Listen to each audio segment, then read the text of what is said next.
Okay, hello everyone, and welcome down to episode number, checks notes, 95 of the Down South Photo Show with me, Brendan Waits, here in Ocean Grove, Victoria, Australia.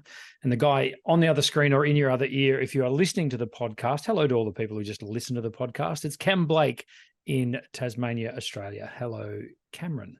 Hello, Brendan. Thanks for people listening. Do they know what they're missing out on though? Like the visuals that we have on here. I think the feedback I've got is people who listen, and then if something piques their interest in terms of what they might want, if they might want to see it, then they flick over to the YouTube channel and check it out later. Right. Okay. So that's okay though. That works. No, we don't mind. However, whatever gets you through the night. Exactly right. Whatever gets you through the night. Who's that? A George Harrison song, I think. No, big John Lennon. John Lennon. Was one of the Beatles. Hey, you were close. Gee, you must be a happy chappy today. I'm always a happy chappy, but why would I in particular be happy chappy today? It's got something to do with Melbourne. Something to do with Melbourne, Australia. Yeah, Melbourne, Australia. Not Melbourne, the football club, because we're not mentioning the footy. But you've got your dictator Dan has so-called dictator Dan.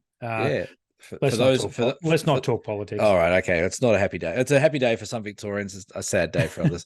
Let's not talk politics and divide our audience is what I meant. And let's not talk football because that's not good either. Right? Maybe we should talk about photography, or maybe we should talk about how many subscribers we have on our YouTubes. Sure. Hello to all our subscribers.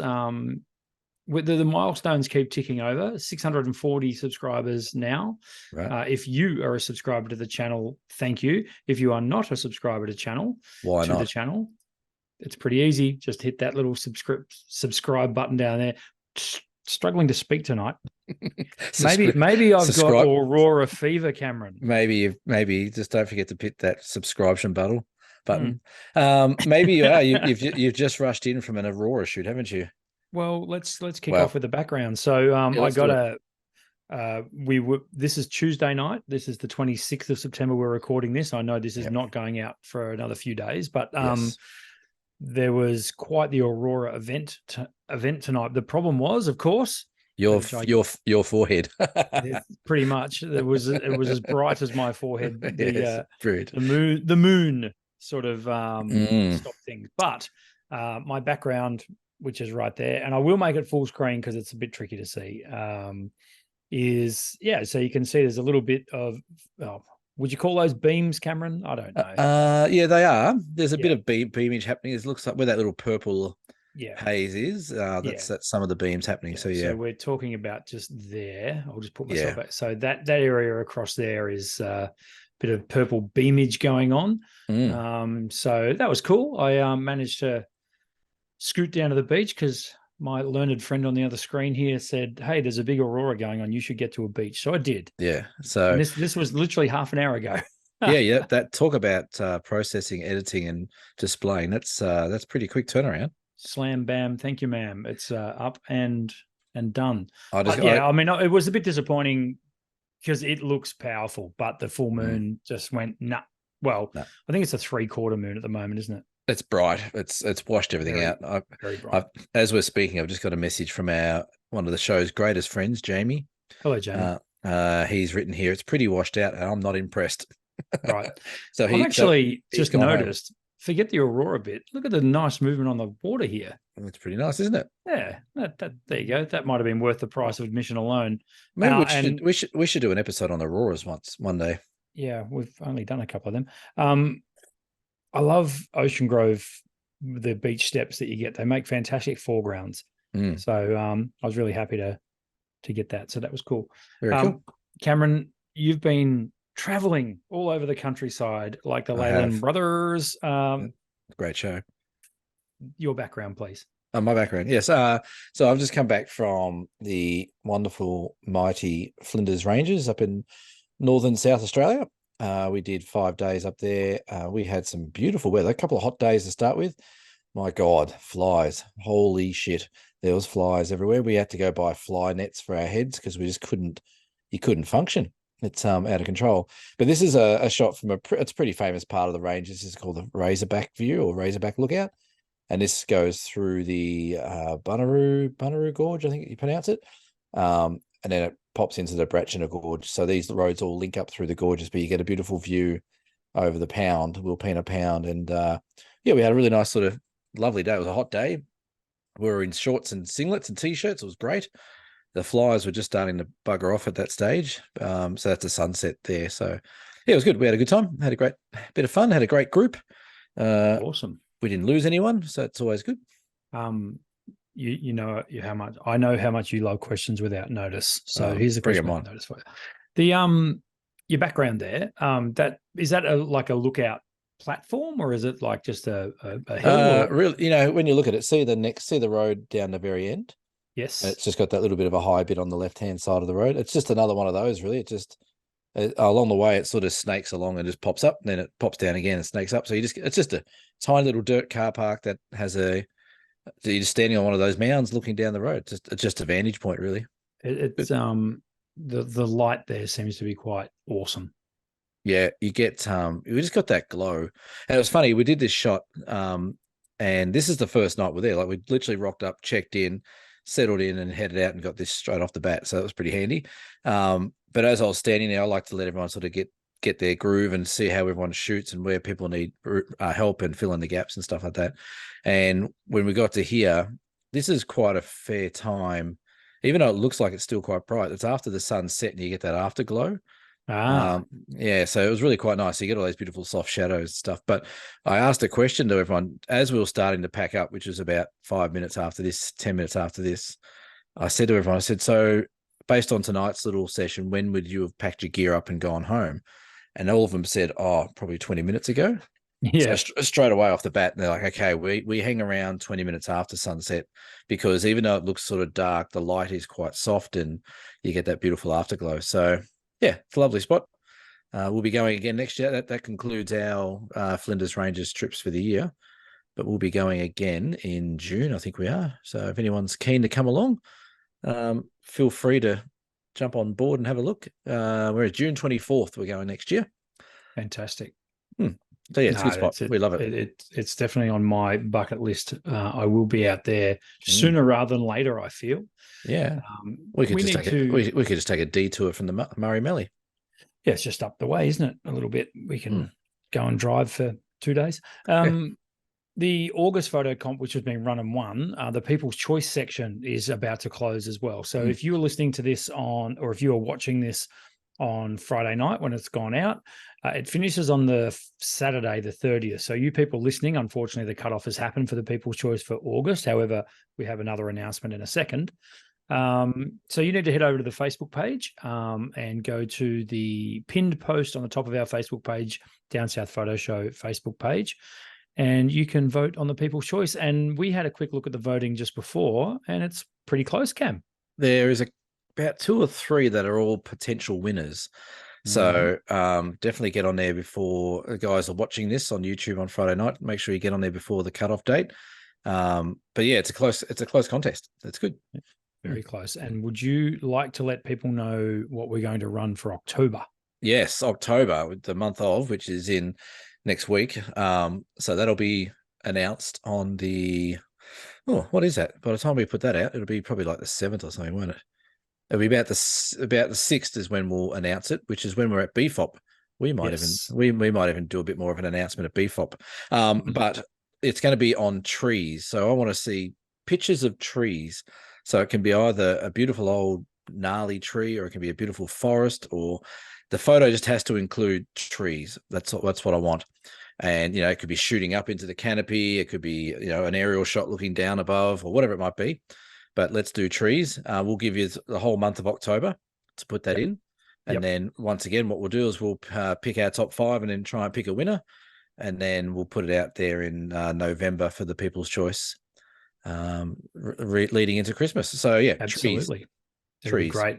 We will remind people of that next week on the episode, and also on the Facebook page. And the prize for the October comp will be a $200 gift voucher from Ocean Grove Camera and Photo. A great sponsor we've got there. It must be a wonderful institution, that Ocean Grove Camera and Photo place. It must be all right. I went in there the other day, actually. Yeah, And yeah. I I've, tell I've you, I've heard nothing but good things. well, I must admit, I went in there and 50% of the staff were bloody amazing. Yes. The other 50% of the staff was a bit sketchy. Yeah. But it was okay. Yeah. Okay. They're, All they're a right. good little shop. Well, it's good Hey, to get feedback. I'll pass that on to management. yeah, pass it on to management. Hey, we need to probably apologize for our little missed episode last week. Well, We I do. probably Yes, we do. I probably need to apologize. I was up here in the Flinders Ranges, Mm, and by the time we'd had dinner, we were having a 7:30 dinner in Adelaide time, so it's at 8 o'clock here. By the yes. time we finished that, it was like 9 o'clock, and by the time we got back to the room, it was going to be too late. So Yes. I pulled the pin and said no episode. So my apologies. I saw a Yeah. few sad faces on Yes. people weren't too happy. Look, I think you did tell me you had a slight misadventure as well, a little flat tire or something that day as well, which pushed things back a wee bit. Yeah, here's a funny story for you. Let's do a quick ad hoc horror story, shall we? I love it. Photography Yeah. horror story. All right. So photography horror story. So one of the things I wanted to see and get the group to see while I was up there this week gone was the Sturt Desert P. I think I mentioned that on the last show. I wanted to see that. And so anyway, as you do when you're up there, you speak to the locals, you speak to the rangers. They said, "Oh, look, there's a spot that not many people go to, but that's a pretty definite spot for Sturt Desert Peas this time of year." It was a place called Chalmers Gorge, which is up towards Arkarua. And we're like, oh, okay, it's an hour and a bit from here. We'll see how we go. Anyway, we had a little bit of bad luck with the aerial flights that we had in the earlier part of the week because the winds were roaring through there. So they actually cancelled some flights on us. So we actually had some spare time. So we decided that we'd drive up to this place and chase these Sturt Desert Peas, all pretty excited, pretty happy. And we get up to this beautiful gorge. Actually, we're probably going to visit it again, but stunning place. And we pulled in and we got out of the car and it was quite funny. The whole group said, "Oh, where's the toilet? I need a toilet stop." So everyone went and found a tree and did everything they needed to do. And as I'm standing there, Dan goes, "You got a flat tire?" I'm like, "Right, we had a flat tire on the last trip." He goes, "Yep, back left's flat." I'm like, "Oh crap!" So anyway, down we got. Dan got under there, jacked it up, got the tire down, replaced it all. So we got that all fixed. We're looking around this place everywhere. Not a single Sturt Desert P to be found. Oh no. And we're like, well, that's just crap. So anyway, it was still lovely. We still got some great shots and stuff, but we didn't get what we wanted. So anyway, we drove back and the next morning we went into Hawker to get the tire puncture fixed. So we drove in there. We gave the group an hour off to go check the gallery there and have a look around and buy some souvenirs. Dan and I go to the tire change place, the little mechanical place where we went last time, and the guy's talking to us, and Dan and I are standing there talking to this guy. "Oh yeah, we'll get the tire fixed. And out the corner of my eye, this little house next door was about a 2 meter by 3 meter patch of Sturt Desert Peas,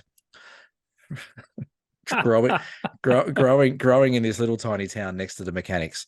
I'm like, There you go. are you shitting me? And then Dan being all 5-star Dan, he's like, "But hang on a sec." He goes, "If we hadn't gone out to that gorge and got a flat tire, we wouldn't have come to mechanics. We wouldn't have seen the Sturt Desert Piece." So he goes, "It was meant to be. That's how it happened." And Yep. away we went. So that was a bit of a funny story. It was. You got what you wanted in a roundabout kind of way. We got what we wanted, nowhere near where we wanted to get, and right next to a garage. So and it cost us one recording of the Down South Photo Show. It cost us a recording of Down South Photo Show, $40 to replace the puncture. It was quite funny, but you know what? It was good. Like we found a new spot, so Good. There's a little lesson out of that. You take the highs and lows. We didn't get to do a flight that we wanted to do, but we found a new part of the Flinders Ranges, which is very cool, and we'll get to revisit. So. Yeah, and that's the thing. Like we talk about this a lot, with particularly if you go on photography tours or workshops, even day workshops and things. It's landscape photography, folks. Anything can happen, and you got to be prepared to roll with the punches and move and be agile and flexible with your plans. So, I know we've been preparing for the Mallee workshop, and we're already saying amongst ourselves, we're going to put these people where the light's good. Now that might not necessarily match up with the exact itinerary we've got set, but so be it. We would much rather have some awesome photos than be on schedule, if you know what I mean. Here's a little bit of advice for people looking to book workshops. I think I mentioned this once before, is I think the best way to approach a workshop if you're going with someone, where they're going, like Flinders Ranges, Murray Mallee, wherever you might be going, you'll do your own little bit of research of where you want to go. But to me, my advice is don't ask for a day-to-day itinerary of where you're going. Just make sure you know where you've got to be at what time to start the trip and when you get back and where you'll be dropped off at the end of the trip. Because as soon as you ask for an itinerary, it puts an expectation on everything to be that we're going to be here, we're going to be there, and all that kind of stuff. And 9 times out of 10, you're never anywhere near where the itinerary says, because like you said, the weather changes, the light changes, the group dynamics might be different where you can't go to a certain spot that you thought you could go for whatever reason. So don't be too hell bent on getting an itinerary for every day that you're going to be away. You know where you're going. Just trust in the person that you're paying to take you there is my advice. Absolutely. Love it. Good advice. Sound advice on the Down South Photo Show.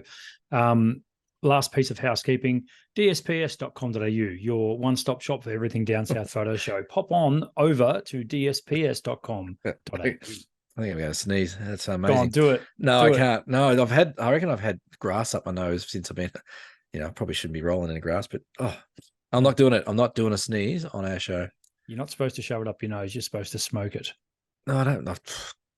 Brendan, we wouldn't authorize that kind of behavior. Not on this channel.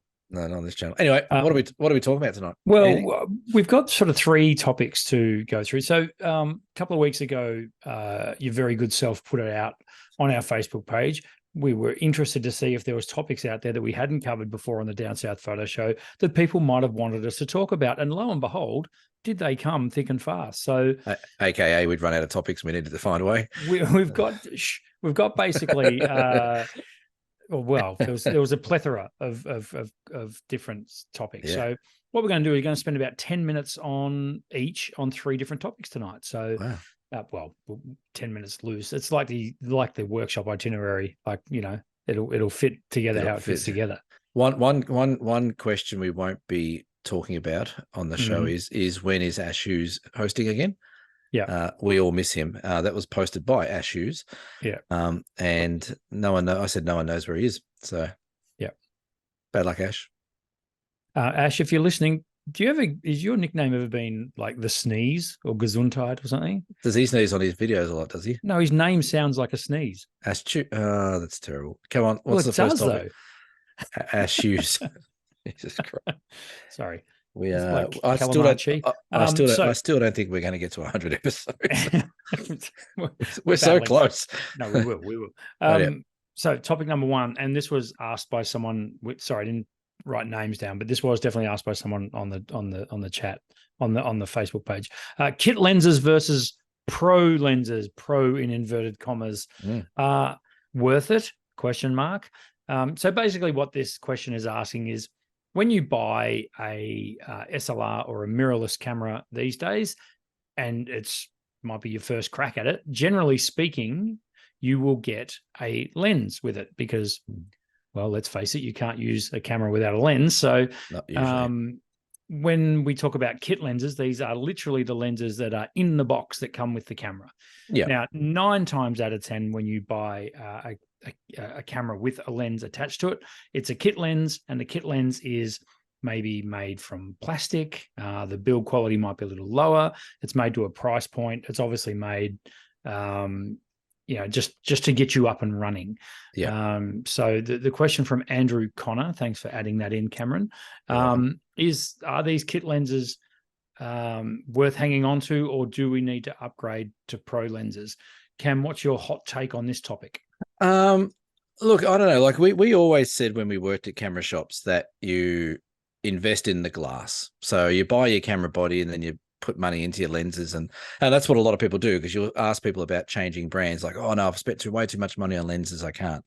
But then having said that, though, kit lenses, again, I think this is one of these ones where people fall in the trap of trying to keep up with the Joneses.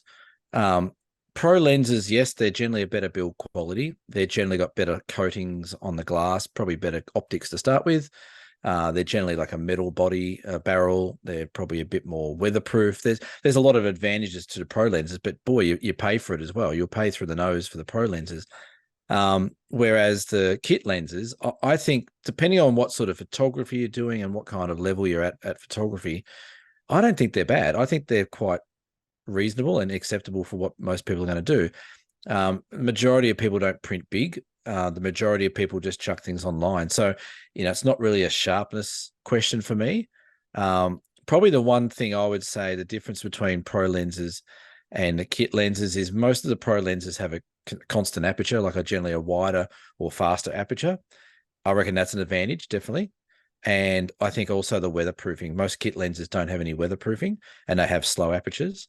So I think if I was looking at a pro versus kit lens, those are probably the only two things I'd look at, is the speed of the lens and the weatherproofing of the lens, because sharpness is great and all that kind of jazz, but really we don't really do enough printing or anything worthy of sort of spotting out the sharpness issues, in my opinion. Yep. Yeah, not much more to add from my end there. I think emphasize the points that you make. I'd like to emphasize the points that you make in terms of image sharpness and overall image quality. And you're completely right. These camera manufacturers don't want to sell you a kit lens that makes their camera look terrible. They want to sell you a lens that is going to, at least when you go out to take photos, but even as a pure beginner and on automatic mode, you still want to get nice photos. Well, so they right. do definitely serve a purpose. Back when SLR started to really take off, so early 2000s, when digital SLR started to really take off, companies like Canon and Nikon were actually boxing up some pretty nice glass with those cameras. But that was mainly because back then, 4 megapixel SLRs they actually weren't much chop in terms of resolution. So they had to have really good quality glass to sort of compensate for that.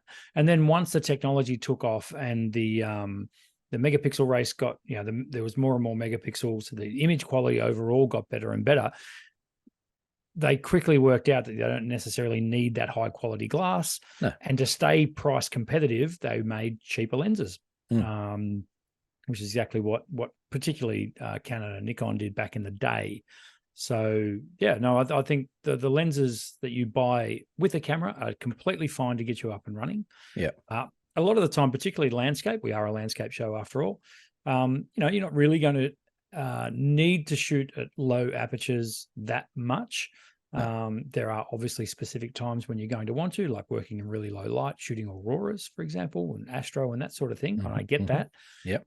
But the old adage of F8 and show up really sort of rings true with a lot of landscape stuff. And, quite often you're shooting at F11 and higher. Yeah. So, so that's why you don't necessarily need those low aperture values in the pro lenses. No.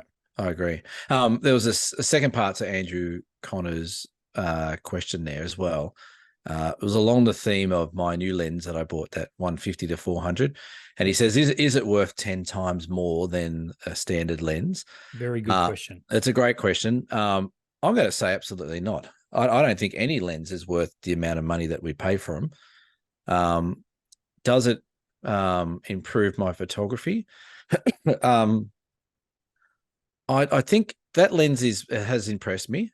The autofocus is very quick. The quality is really quick as well. But it's not worth the money you spend for it. So I would say no, some of the pro lenses aren't worth the money they ask for them, but they are generally better, sharper lenses, which is great. But as we've just touched on, I don't think that's a huge issue unless you're doing big printing or anything special with your images. If you're just going to put them on a hard drive and whack them online, then the kit lenses are fine. You can save yourself a bit more money. And then, like I said, if you do go down the avenue of wanting a constant aperture, you might do landscapes, but then want to take up weddings. So you want that nice sort of 2.8 lens, or you might do astro and all that kind of stuff. Then, you might sort of venture out to get the pro lens. But I would say 80% of people getting into photography, a kit lens would be more than enough. Definitely. One thing, and I'm yet to use that awesome 150 to 400. I dare say I'll get a crack at it at some point. Speed of autofocus. Yes. Particularly the bird stuff that you showed me from the Flinders Ranges. I think that's where is it worth 10 times? No, of course it's not, but might be worth 2 times, but not the ridiculous price tags that they end up on. No. Like I can put up a photo here if you like. Yes, please. Which was pretty impressive for this lens. All right. This lens, I had the AF tracking on, and I had the lens all set up, image stabilizer, the whole lot. And we had this eagle fighting with a crow that was flying towards me at whatever speed an eagle flies. It's got a rabbit in its claws. And that camera was amazingly quick. So that lens was amazingly quick. at tracking that and capturing that shot as it went through. So, you know, if I had let's say the 100 to 400 lens that you had in the OM system, could it have done that? I think it could have, but I don't think it could have been as quick and accurate as what that lens did the other day. So that was the point when I had that lens in my hand. I went, right, I think I can see. I don't think I can justify, but I think I can see why that lens is worth a lot more than everything else, because it is razor sharp and razor fast, or laser fast, I should say. So yeah, that was pretty cool. That was one of those moments I went, oh, right. It's still not worth the money I paid for it, I don't think, but it's just done something that's pretty incredible. Yeah. So I'll give it some sort of benefit of the doubt, so to speak. Not to mention the awesome bokeh that you had in that background photo as well. Yeah. So to answer that question in a nutshell, are pro lenses worth it? Well, compared to kit lenses, not really. I would say in minimal scenarios they are, but I don't think those scenarios would outweigh the money that you pay for them. Now, if you're a professional photographer, well, things change a bit, because you need reliable gear as a professional photographer, and that's where, as Cam mentioned, that's where the weather sealing and the build quality and all that sort of stuff comes into it for sure, and the low aperture values.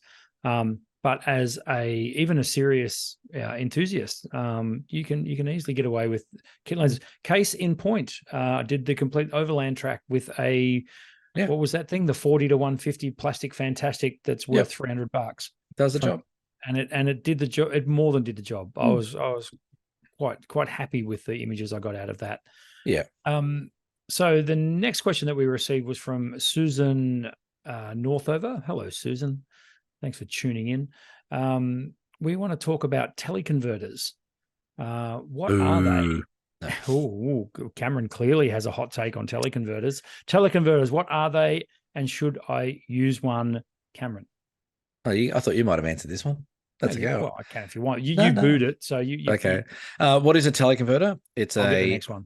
Okay, you get the last one. What is a teleconverter? It's a little bit of equipment that goes in between your camera body and your camera lens.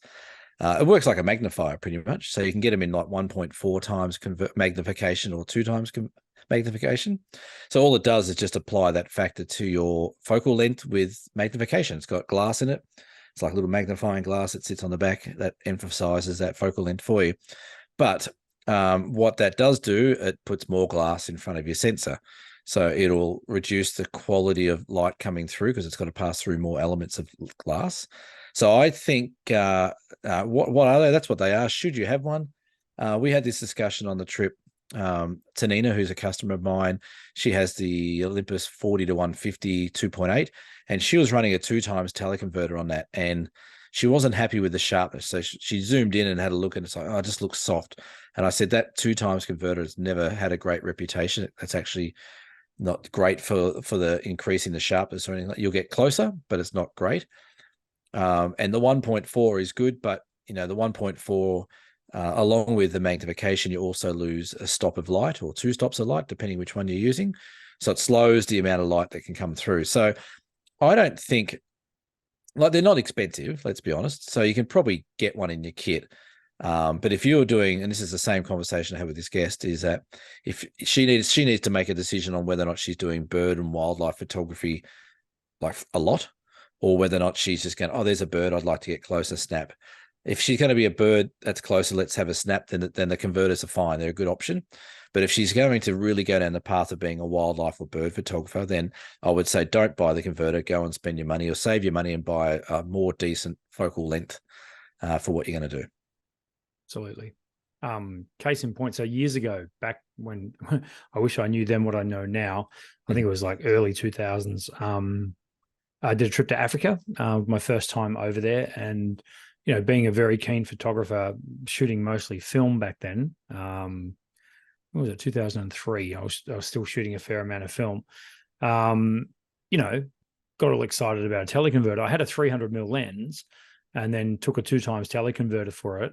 And then just realized that it just robbed me of so much light.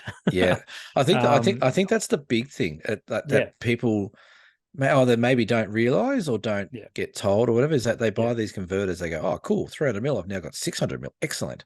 Yes. but they lose those stops of light, which is crucial, as you know, Yeah. especially in those afternoon, early morning photo shoots. Well, that's exactly in Africa when you go out and you shoot the wildlife is first and last light. So I was tearing my hair out. Didn't have enough zoom, and then put the teleconverter on and then didn't have any light. So, I did manage to get some okay shots, but they were the ones in the middle of the day.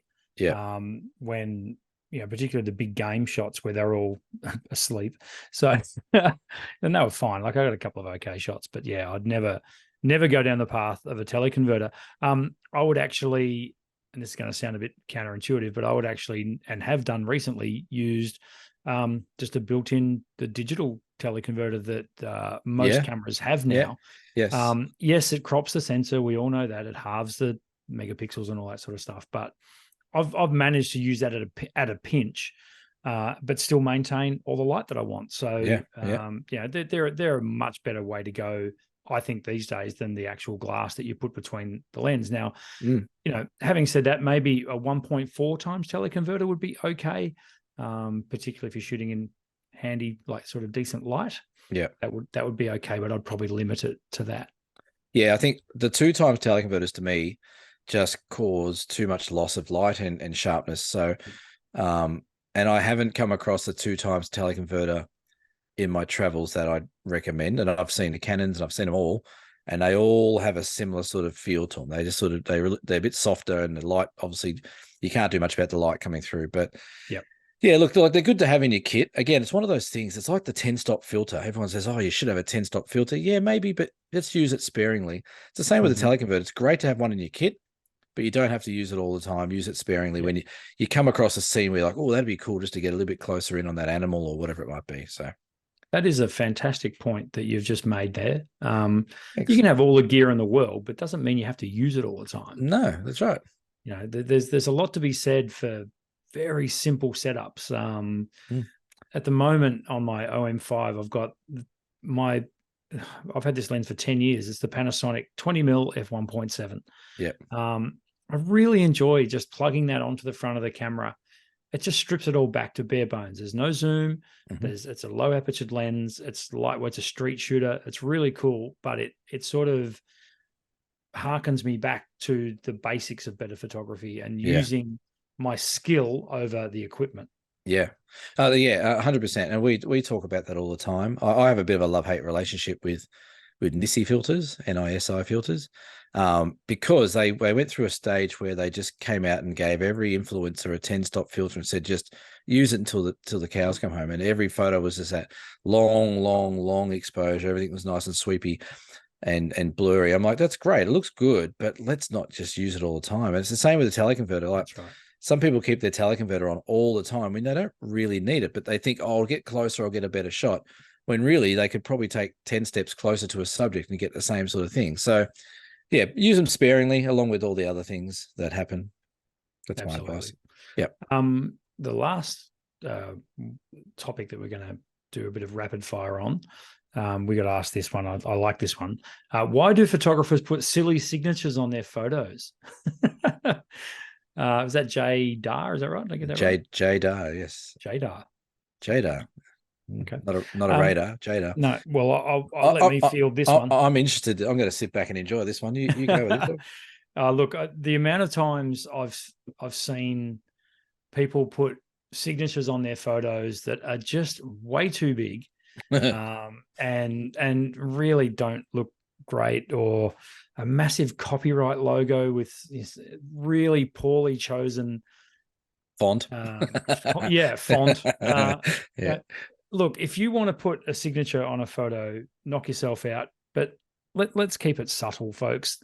The problem is it detracts from the photo itself. I've seen some of them are just awful. Cam, not to piss in your pocket, but you've got a nice subtle signature that you put on your photos. It doesn't detract. You put it there so you know that it's yours if it gets shared around, that sort of stuff. Yeah. The thing is, though, I mean, if I wanted to remove that, I'm going to remove it. 2 seconds. That's right. Yeah. There's this incredible thing called remove in Photoshop. It just makes it go away. Exactly right. I used to know a guy that could do that for me. But it's one of those things where you get this fantastic photo and then you just go, all I'm looking at is that big scribble that you put across it. This one's a funny one, and there's a type of person that does this. I find. I'll be very careful how I phrase this, but like I see them all the time. It's just like, for the love of Christ, take that stupid watermark off your image. And I'm going to sound like a real prick here, and that's fine. I don't mean to be, but I will sound like one. But if you're generally, this is my experience, if you're putting a giant watermark on your photo, it's generally the photos that aren't that good that you see online that have the giant watermark on the top of them. So I don't know if they work in hand, but there seems to be a collection of photographers out there that think that their images are going to be stolen and put on TV and billboards and websites and all that kind of stuff, when really the image itself isn't that great as an image. So it only, like I said, it only makes that image look worse than what it is. What I find is that the subtle signatures that people put on there, and you're exactly right, they don't take away from the photo. And it doesn't sort of overpower the photo when the first thing you see is this giant watermark. So I think people put them on there. They think that's going to be a way for people to stop stealing their images or ripping their images off. Like you said, it's pretty easy to remove some of the smaller ones. Yes, a bigger copyright thing on your picture is going to be harder to take off, but it's also ruining the photo that people are trying to enjoy. So completely, it's really weird. So I think that people, and I've had this, it happens a bit down here in Tassie. You see a few people put these giant watermarks on there. And, the other thing they love putting up there is not for media use without permission. And I look at the photo sometimes, I'm like, that's not even going to make the middle of the paper. That's not going on a TV or it's not going anywhere else. Like it's not a great looking composition. It's poorly edited. Yeah. If you I think there's a bit of a myth out there that people think they have to put the copyright symbol on their photo. No, you don't. No, you don't at all. It's already it's embedded in the metadata, in the EXIF data. So that's right, if you set your camera up properly when you buy it, your copyright Brendan Waite's photography will be in your metadata. So don't stress people. If someone rips off one of your photos, you still have a leg to stand on, even though you haven't put copyright blah blah blah blah on a big ass watermark that's ruining the photo in the first place. And you know what else you do? If you do big ass watermarks on your thing, it might be a great photo, but I can guarantee you that whoever's looking at it, like a magazine or a media outlet or whatever, they look at that and go, great photo. Nah, not using that. It's got a stupid big watermark on it. It's almost, to me, that's almost alarm bells that this photographer is going to be hard work. Difficult to deal with. Difficult to deal with. So, keep that in mind. If you're looking to sell your work and you're looking to be recognized for your landscape photography work, maybe look at other options apart from stamping a big giant signature on your or a watermark or whatever it is on your photo. Maybe look at another option to copyright your images. Like Brendan said, it's in the exit data. You can easily, it's quite easy to find an image these days that people have been using. But if you stamp a big watermark on your photo, to me as a professional, it takes away from the photo that I'm meant to be looking at. And it rings alarm bells that this person is over hyped up sensitive about their images being stolen. And that's just a bit of a red flag for me. So feel free to put all your hate comments in below about me paying out on people. But I don't know. I think it detracts. Yeah, it definitely does. Yeah. So very good. Well, that was 3 quick fire topics that we just it's pretty good. Knocked out of the park. If you would like to comment on anything we've spoken about tonight, or if you would like to suggest for us something you would like for us to talk about, leave that in the comment below. And just to clarify, we're not running out of topics. No, we can talk to the cows come home, but we thought we'd mix it up. No, we're actually wanting to hone our topics into things that people actually want to hear us talk about. So that's right. That's why we put it out there for any questions that people might have or topics that people want us to talk about. We're going to very, very briefly do a quick bit of gear talk. The Nikon ZF looks pretty cool, Cam. Well, last week I haven't for some, when you say something one week and then the next couple of weeks you can't stop seeing it. Yes. The camera conspiracies guy. Every time I open up my YouTube now, he's on there doing a review. And I saw this Nikon ZF come out the other day, and I'm like, oh, that's cool. Like I'm actually considering maybe even buying one. I reckon they look really cool. I used to love the FM. I had an FM2 and FE2s and the FM3s and stuff. It looks like old school. I'd probably just buy like it's 50 mil, put it on the front. So it does look really cool. So they're bringing out these retro cameras that look like they're old school, you know, FM cameras back in the day. It's got the old school dials on top and all that kind of stuff. So I actually like them, but I didn't do any research on what cinema or whatever. But if you want to have a bit of a laugh, go look at that camera conspiracy guy and his review on the Nikon ZF. Apparently it's got exactly the same insides as a camera that's from 2018. So it's very old, and it's got a flip out screen and stuff like that. But I like it. I reckon Nikon have done a good job with it. I reckon it's really cool. It does look cool. I've just brought an image up on the screen. Dude, it looks a lot like my OM5. Yeah, well, there you go. It Exactly really right. does. Yeah. That's quite actually alarming how much it looks like my OM5. So yeah, that's interesting. But I tell you what, just a bit more on that as well. I really do hope that these camera brands follow suit. Like Fuji bring out their cameras that look retro. Nikon have brought out this one that looks retro. Olympus cameras look somewhat retro. I would love to see the classics come out, like the Canon AE1. Let's make a digital version of that. The OM1 Olympus, let's make it like a proper looking one like that. Yeah. I think it's cool as. Yeah. Olympus put out the Pen F. Yeah, the pens are about fantastic. 5 or 6 years ago. Yeah. Wonderful. I kind of regret not getting that camera. Actually. I had one and sold it, and I regretted it. Yeah, they're a cool looking camera. They're built like a tank, a lot of stainless steel in them, that sort of stuff. Here's a question without notice: silver or black? Oh, silver. I went black. No, silver all day. That camera looked awesome in the silver. Yeah. Just quickly, Nikon ZF, a couple of key specs for you. 24 megapixel full frame. So it's good to see that Nikon are doing this kind of camera, retro looking camera with full frame. Yeah. It's sort of like finally 20 years later, we've got to what they promised. And that is take the film out, replace it with a digital sensor, job done. Yeah. And I'm mind blown that it has taken this long for the camera companies not to figure that out. And you know why they're doing this, Brendan? Because the megapixel race is over. Correct. Because they need another point of difference now. They need another point of difference, and that's going retro. Yep, and I'm happy with it. In-body image stabilization rated up to 8 exposure values, dedicated monochrome mode. Hello, Leica. Up to 14 frames per second, continuous shooting. Fine. What else have we got here? 4K 60 frames per second video, which is pretty cool. Cool little beast. SD and micro SD card slots. Yes, that's interesting. That's something that Nikon need to get off the crack pipe on. Is CF Express. They whatever they're smoking at Nikon about memory cards, like they seem to put something whack in every single different one they do. Now here's the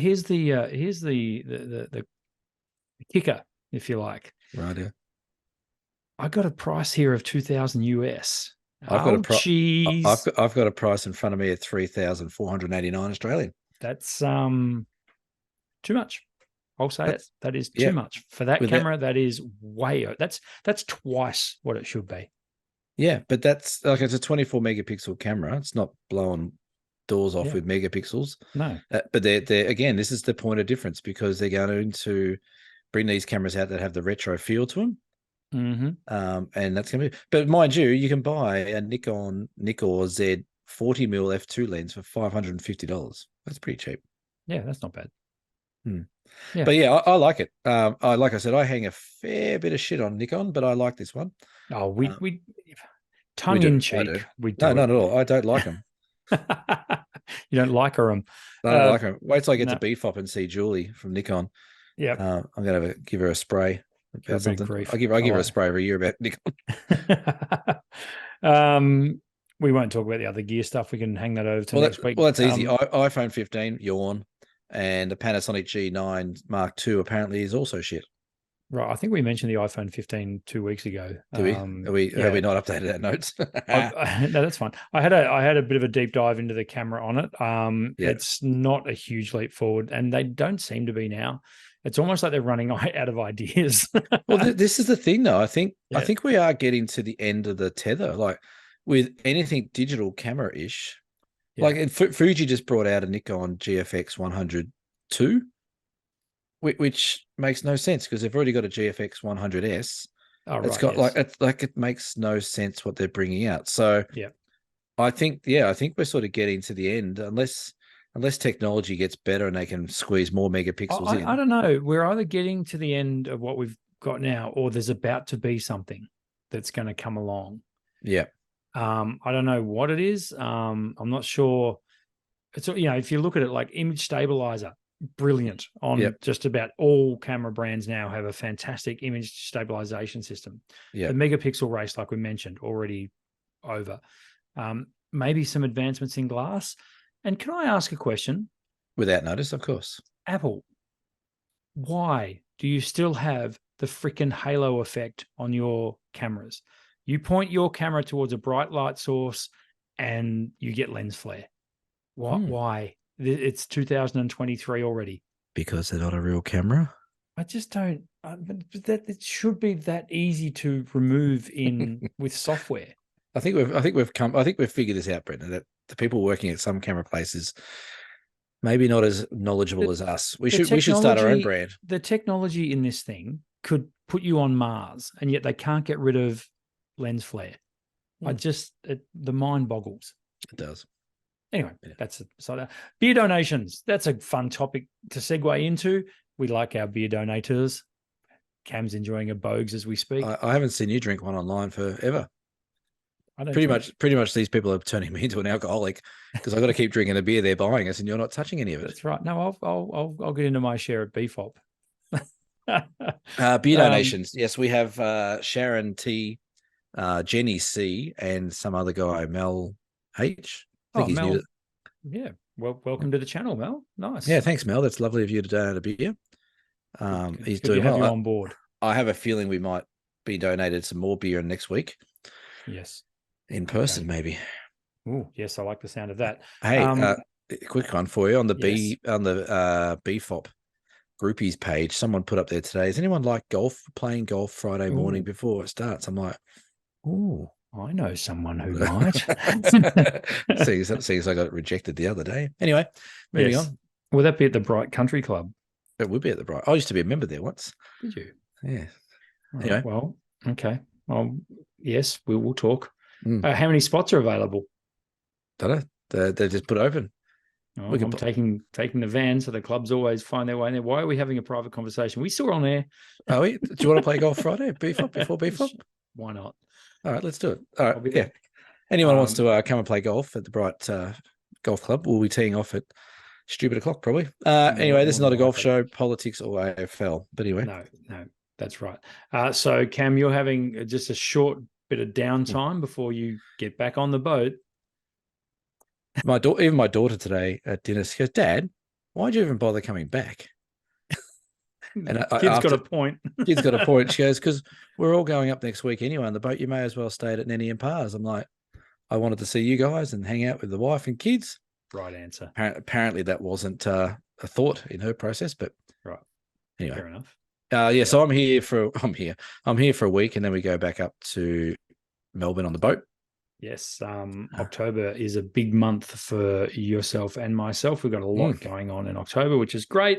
Looking forward to it all. Real quick plug for the Great Ocean Road workshop that we have running in May 2024. Places are selling now. Jump on dsps.com.au to check it out and book your spot. This is going to be a cracker. We've got to get through the Murray Mallee first. Yeah, that's right. Yeah, but no, the maybe people are waiting to see if we survive that, and then go. They're waiting for the wheels to fall off that workshop before they book this one. But they're waiting for the reviews. Yeah, no, I can't wait. The Great Ocean Road's going to be good. Murray Mallee, I'm looking forward to. Yeah, we had a chat yesterday about that in person when I came into your shop. Hey, question without notice. Like it. Who ate all the peanut M&Ms? You or Abby? Let's say there's 100 in a bag. Mm-hmm. I reckon I got about 15 of them. Oh, all right. Okay. So the apple doesn't fall far. Not at all. Yeah. The only thing is the apple doesn't have to watch its waistline. Not yet. give it another 50 years. She'll have to. Yeah, so that's exactly right. Yeah. All right. Cool. So that's been episode 95. Cam, are you all done? 95, man. Look at that. I know we are getting up there. 96, 97. Yeah, we're gonna make it, I think. Yeah, well, we might just fall over the line. We'll see. Lucky. Yes, that's been episode 95 of the Down South Photo Show. Thanks for tuning in. We will see you for episode 96 next week. Bye for now. I'm going to say the Pies by 4 goals. Oh, okay. You heard it Ciao. here first. Bye. Ciao. Bye.